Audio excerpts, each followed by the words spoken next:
So I'm Carl Adkins. I'm a librarian at Special Collections and Central Library, and I'm talking with Kelly Linden from the San Diego Building Electrification Coalition, and we're talking about electrification of homes and buildings.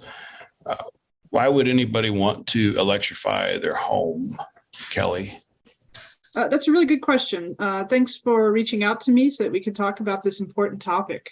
It turns out that burning fossil fuels in your home for cooking and heating really creates a lot of pollution, and also contributes to climate change. So by electrifying your home and replacing gas appliances with modern electric ones, you can live in a cleaner and healthier environment.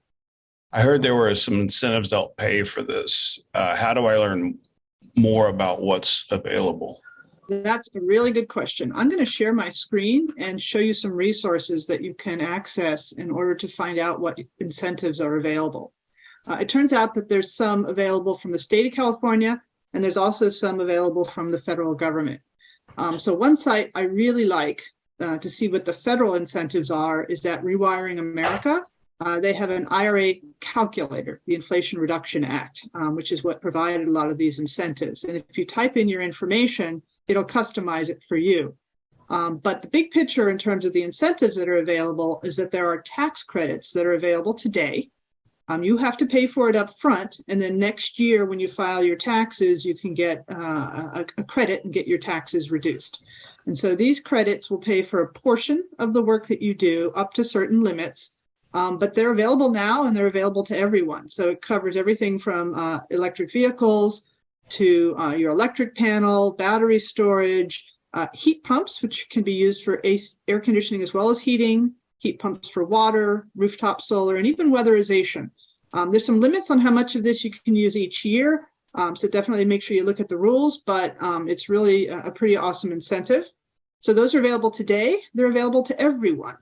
The second area that is not yet available, they're hoping it'll be available later this year, perhaps early next, is upfront rebates, that at the time you make the purchase, the cost is reduced. And that would be a big deal for folks. So you don't have to put out so much money up front. It is income qualified. So not everyone's going to qualify for it. So you'll have to check to see. And that's why they ask you the questions at the top so you can see what you're qualified for. But this is a lot of the same areas, but it's a lot more money and it's upfront. And it adds up to as much as $14,000 that you can get for that same list of things, including in this case, a dryer and even a stove. So those are pretty amazing rebates that are coming from the federal level. There's also some at the state level. I'm not going to walk through them, but here's another site I like that's California specific called the Switches On, and it has a section that says find incentives. So if you click on that and type in your zip code, it will tell you both the federal ones that I just went through, as well as some state ones that you can get. So again, all these incentives have lots of rules to make sure you qualify. You're going to have to do a little bit of research, but they're out there and they're not going to last. Some of these have limited budgets and they will run out of money. So you will need to get started in order to make sure that you're able to get them. Neat. So I'm in the process of electrifying my home, and I've just gotten to the planning stage. And how do I go about electrifying my home? Yeah, that's a really good question. These websites are definitely helpful, the same two that I've mentioned, to take a look at and see what you can do. For example, Rewiring America has some guides that you can read through for both renters and homeowners if you want the details. But what I can do is kind of walk through the top level approach right now. So the first thing you need to do is your research. Make a plan and think about what you want to do to electrify. Do you want to replace it right away, or do you want to wait until the equipment's hit its end of life? And so, you'll have to kind of think about the sequencing and how you want to do things. Then you'll want to look at your electrical panel's capacity to see if you can actually have enough circuits to run to all the places that you need to go. You'll need to talk to an electrician about that. But there's lots of clever methods to really get by on what you have and not have to upgrade. So be very thoughtful when you look at that. So when you look at the individual appliances, this Switches On website is really great. It walks you through each of the different appliances and tells you kind of the pros and cons and different things you can do to electrify. The first one is space and water heating. this is where you can get a heat pump, which is a really wonderful technology that if you get one of those, it actually does heating and cooling. So, for example, if you don't have air conditioning today and you replace your furnace with a heat pump, you'll not only have new heat, but you'll have cooling too, which is really awesome. And they're super efficient. They just sip energy. People like them a lot. Turns out heat pumps can also do water heating. So instead of a gas or even the traditional electric resistance, heat pump water heaters, again, are super efficient. And so those are great for electrifying your water heating. In terms of cooking, there's several approaches. There's a couple of different electric alternatives. There's sort of the traditional electric, but the newest type is called induction that uses magnets. And really, top chefs use these. They're really fancy. They're really nice. They're a little more expensive. Traditional electric is good too.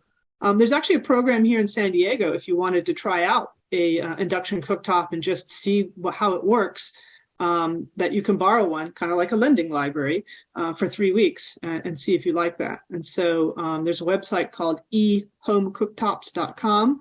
It's a local site, and you can do a reservation there. Turns out laundry, even your laundry, your dryer can be electric. You can have a traditional electric, but they make heat pump dryers as well. They don't need any venting, which is nice. And of course, solar is definitely going to help offset your costs if you're able to get solar to pay for all of this electricity. So you kind of need to think about what order you're going to do this in, where you need your electric plugs, which incentives you're going to use for which, and then work your way through the list of areas that you want to get done. Yeah, the phase I'm at right now is I got solar, I got an electric car, and I'm about to start upgrading my home and getting rid of some of the methane appliances that run on methane gas and replace them with electricity electrical appliances. So how do you go about finding contractors to do? It's a really good question, because some of these technologies are a little bit newer and not every contractor is as familiar with them. It's definitely something that more and more are learning about. It's a huge business opportunity for contractors. It turns out this Switches On site also has a really good contractor lookup that you can try. You type in your zip code and what particular appliance you're looking for, and if there's any limitations regarding, some of the incentive programs, you can do a search on that. So, for example, here's my zip code. I could say, maybe I'm looking for, let me get rid of that. I want to get a heat pump water heater, right? And I live in this area, so I can just do a search, and it will come back with a list. In this case of 70 contractors in this area. Some of them looks like closer than others, but they'll tell you, what the options are. You can see a review, a list of their Google reviews, and, what all the other services they provide. And so this will help you find folks that have experience with this equipment, particularly if you have a couple of pieces of equipment you want. Some of these companies will do multiple and help you really plan out the whole thing. So it's a really a nice resource that you can use. It's a lot of useful information. That's what I wanted to accomplish, was to talk a little bit about electrification and the process and the rebates that are available, the tax credits, and some of the incentives coming, and how to get started, both for my own knowledge, and I knew a lot of other people would want to know as well. So thanks for your time. All right. Well, it's definitely a journey, and it's, you got to start with your first step. So I appreciate you sharing the knowledge. Thanks so much. Thanks, Kelly.